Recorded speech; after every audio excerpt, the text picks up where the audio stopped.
Red pandas. Red streak.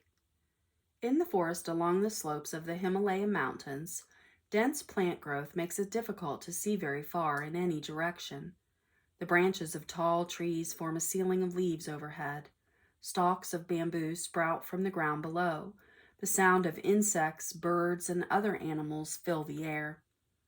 If you look up, you might spot a flash of red fur dashing across the branches.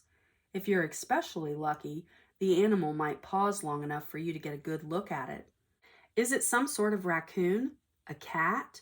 No, neither of those guesses is quite right. It's a red panda.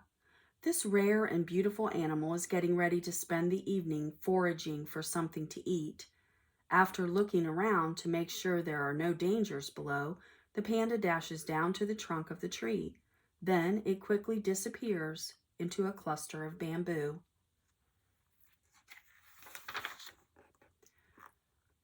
Small, soft, and furry. Red pandas are named for the thick red fur that covers most of their body. They are not completely red from nose to tail, though. A red panda's underside is a deep shade of black. Its face is mostly white with brown markings around and below its eyes. Its ears and bottoms of its paws are also white. Its tail is mostly red, but it also has rings of a brownish color. The average red panda is about the size of a typical house cat. From its nose to the base of its tail, it might measure roughly 20 to 26 inches. The tail is quite long. It measures an additional 12 to 20 inches. The animal can weigh anywhere from 6.5 to 14 pounds. Mountain homes. Red pandas are most often found in the forest of the Himalayas. They also live in other forest habitats located nearby. The Himalayas form a huge mountain range. It spans a large part of Asia. Red pandas do not live throughout the entire mountain range.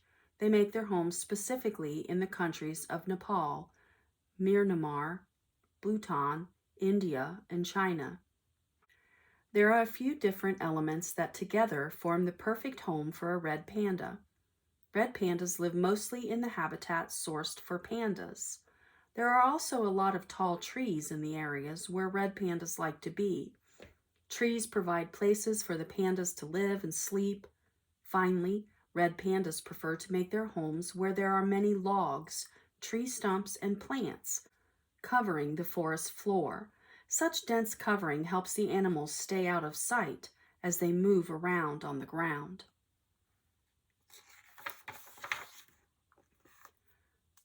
Surviving in the Himalayas. On most days, a red panda's main goal is simply to find and eat plenty of food. The animal might eat up to 45% of its own weight in food each day. The amount of foraging needed to gather this much food can take up to half of the red panda's waking hours. Bamboo makes up the bulk of its diet. Red pandas especially like to eat the plant's leaves and shoots. Red pandas also eat parts of many other plants. Fruit, acorns, flowers, and roots are all part of a red panda's diet. Sometimes red pandas capture prey, such as insects, small birds, and rodents. A red panda uses its front paws to grab and bring food to its mouth to eat. Its strong jaws and teeth are perfect for chewing up tough plant material. The red panda can also drink using its paws. It dips the paw into the water and then drinks from it like a cup.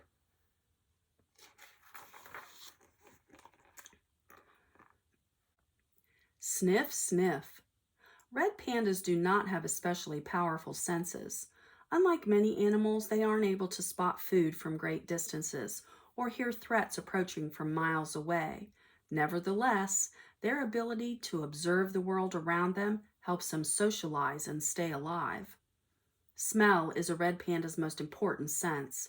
Catching the scent of an approaching predator can give a red panda time to escape. Red pandas also create their own unique scents. They have special glands that produce this distinctive odor. Red pandas rub against trees and other surfaces to spread these scents throughout their home areas.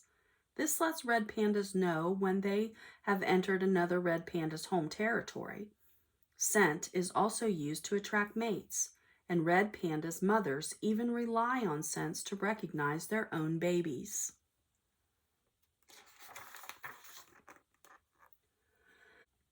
Run, jump, and climb.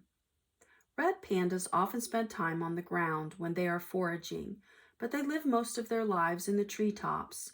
Because they are very good at running and climbing, they have no trouble going back and forth between the forest floor and the trees. They use their sharp claws to grip the sides of trees as they climb. The thick fur on the bottoms of their paws make their hold even stronger. This is especially helpful in snowy or icy conditions. Each of a red panda's front paws has a special wrist bone that sticks out a bit. Red pandas can use these bones like thumbs. They help the pandas grasp branches as they climb and run through the treetops. A red panda's long tail also comes in handy when the animal runs across narrow branches. The panda uses its tail to stay balanced and keep from falling to the ground. Staying safe. Red pandas must keep a close lookout for predators. Their biggest threat comes from snow leopards, which are very fast and can climb trees. Dholes are another common predator. These wild dogs might look like pets, but they are deadly hunters. Red pandas have a feature that helps them to avoid predators. Their fur helps them stay hidden when they climb in trees. It's the same color as some of the moss and lichen that grows on the trees, so it blends right in. When moving along the ground, red pandas try to stay out of sight among the dense plant cover. Sometimes a red panda can't avoid being spotted. If it is not able to run away, it might try to fight off a predator. When threatened, a red panda often rears back on its hind legs.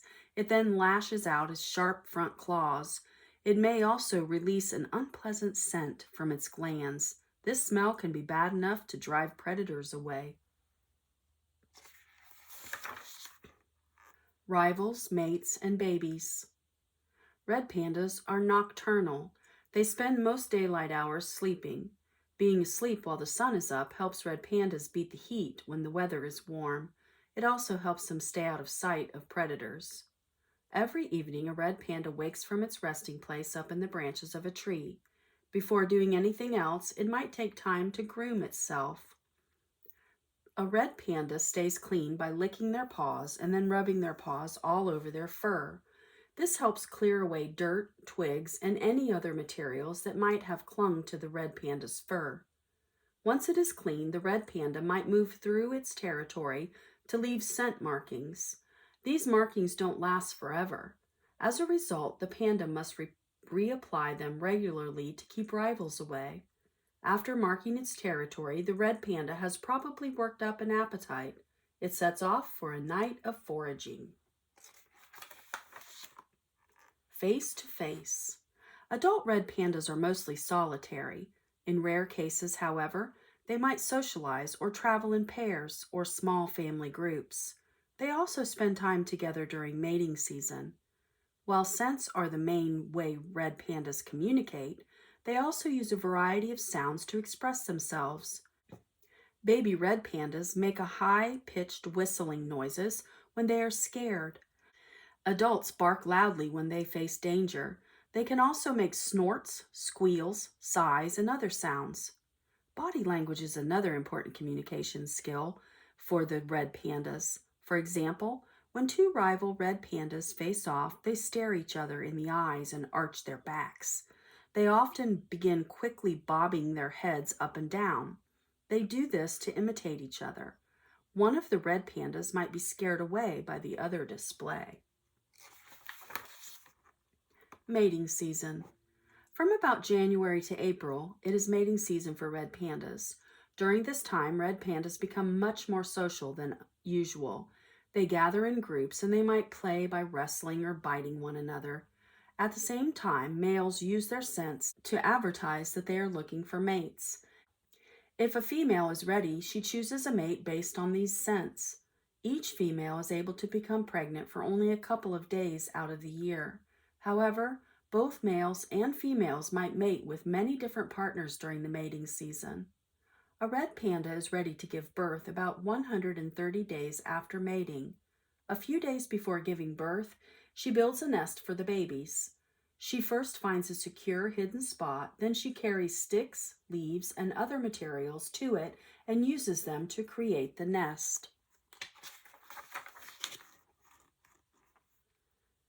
From birth to adulthood. A red panda litter typically contains just 1 or 2 babies.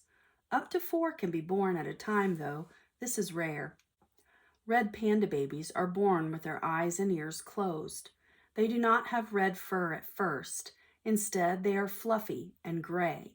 Because the newborn babies are helpless, they stay in the nest where it is safe.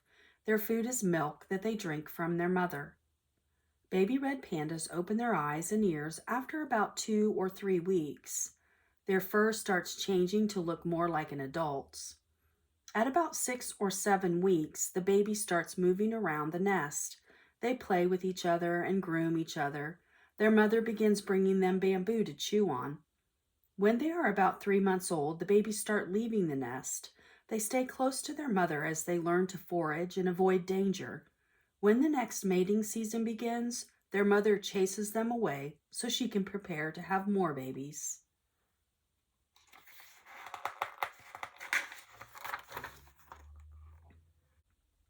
A unique animal. Red pandas have been on Earth for millions of years. Long ago, they lived in places nowhere near their current home. For example, red panda fossils have been discovered as far away as North America. Over time, the red panda's range shrank to what it is today. People who are native to the red panda's home countries have known about the animals for a very long time. Scientists from outside these places first recorded the animal's existence in the 1820s. French zoologist Frédéric Cuvier, he called the animal Alurus fulgens. This name comes from the ancient Greek word for cat and fire. Today, the red panda is sometimes divided into 2 subspecies. They are called the western red panda and the Stein's red panda.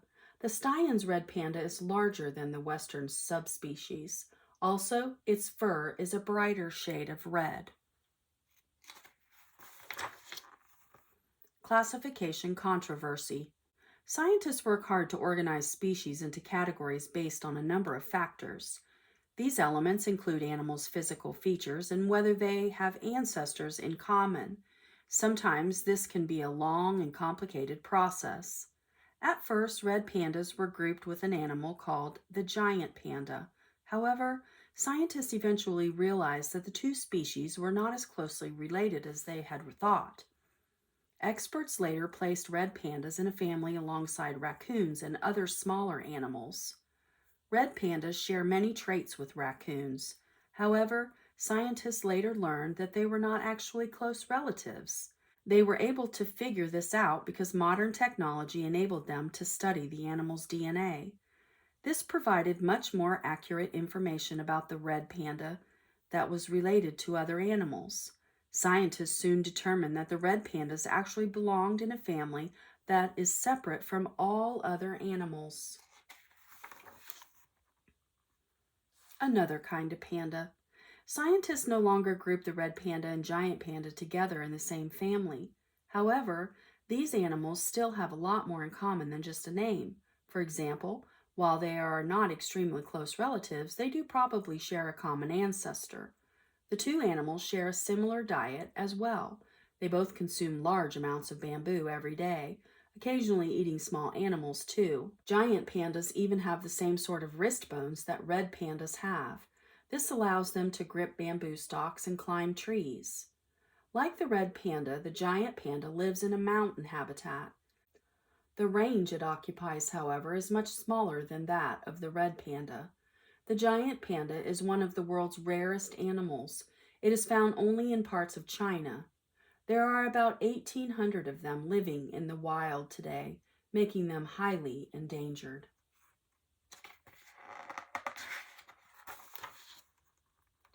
Pandas and people.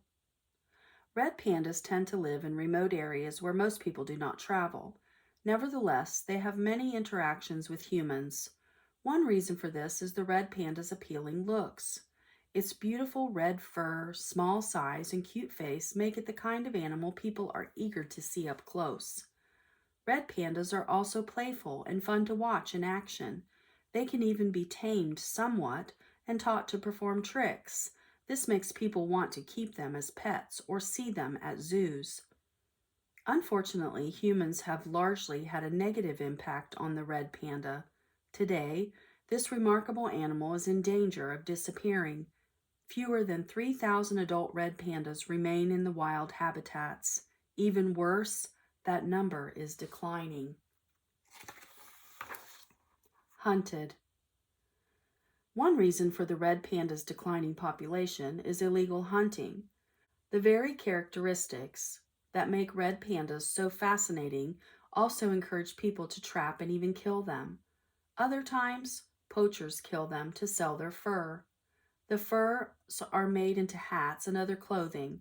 While it is illegal to hunt red pandas, poachers do it anyway. They can make a great deal of money selling these rare animals. Red pandas also face dangers from hunters who do not target them. In many of the areas where red pandas live, hunters use traps to catch deer, wild pigs, and other kinds of animals for their meat. However, red pandas can get caught in these traps just as easily as other animals do. Fewer trees, fewer pandas. Hunting isn't the only thing causing the red panda population to decrease. Another major problem is that their homes are disappearing at an alarming rate. As the human population increases, people clear away more of the planet's trees and forest. Sometimes they do this to gather wood. Other times they do it to make room for farms, houses, roads, and other construction projects. Either way, these actions leave less space where red pandas can live. They also leave groups of red pandas cut off from other members of the species. This can make it much harder for red pandas to find mates and reproduce. As people establish homes and farms closer to red panda habitats, other problems also occur. For example, livestock on farms might compete with red pandas for food. Pet dogs may attack them. These other animals can even spread deadly diseases to the pandas. Protecting pandas. Conservation groups are hard at work trying to prevent the situation from becoming any worse for red pandas. One of their activities is working with people who live in areas where red pandas are common. They share information about how to protect red pandas and why it is important. They also teach people ways to avoid harming the animals while hunting or gathering resources from the forest. Some groups hire local people to observe red panda populations and to look out for potential problems. Another strategy involves captive breeding. This is when red pandas are captured from the wild and brought to a location such as a zoo. There, the pandas can reproduce in safety. Once the babies are old enough, they are released into the wild. With the help of such programs, red pandas might have a chance at survival. However, they still face many obstacles. Only one thing is certain: we should do everything we can to make sure these amazing animals remain a part of our planet. Red pandas.